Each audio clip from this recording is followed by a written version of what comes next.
From 2014.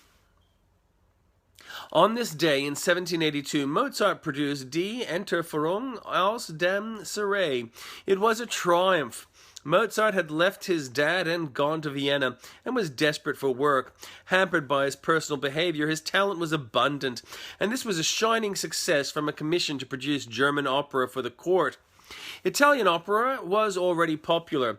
He was 25 years old and had been producing music for 20 years.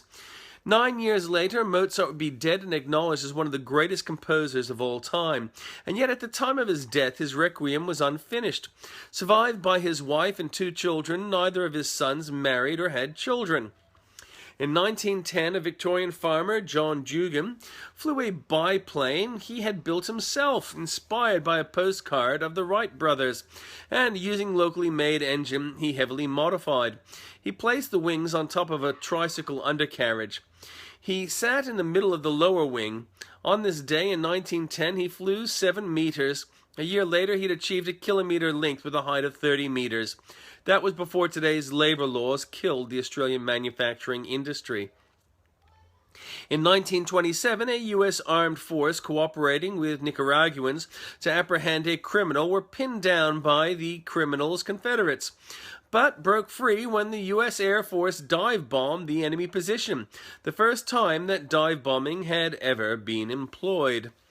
In 1941, Joe DiMaggio hit for the 56th consecutive game, a record that still stands. In 1942, the French puppet government of the Nazis ordered over 13,000 Jews rounded up and sent to Auschwitz. In 1945, the USS Indianapolis, a heavy cruiser, took little boy elements to be assembled to bomb Japan. At the same time, the Manhattan Project successfully detonated plutonium in New Mexico. In 1948, Israel liberated Nazareth. On the same day, the plane Miss Macau experienced the first hijacking over China, killing all on board except the hijacker, who got a free pass because of international law issues. In 1950, North Korean troops slaughtered some prisoners of war. In 1951, The Catcher in the Rye was published for the first time. 1969, Apollo 11 was launched. 1999, JFK Jr. killed himself, his sister, and his wife with a pilot error. Born on this day was Shoeless Joe Jackson, 1887, Stan McCabe, 1910, and Jerry Doyle, 1956.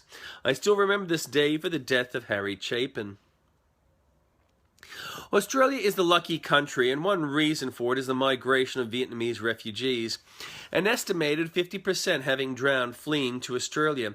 The Pacific solution is good because were it to have been implemented then, fewer would have drowned, but all those who fled would have been processed as refugees, not slaughtered on the beaches of Malaysia, harassed by pirates and fleeced by the corrupt, and not returned to be killed in Vietnam. Meanwhile, the new Senate is forcing the federal Australian government to rethink the budget. If you want a responsible government, you can only vote Liberal National Party. That's it for today. Don't see anyone, so if you come by this video at a later date and you like it, like it! Also, feel free to comment and share. Spread the love.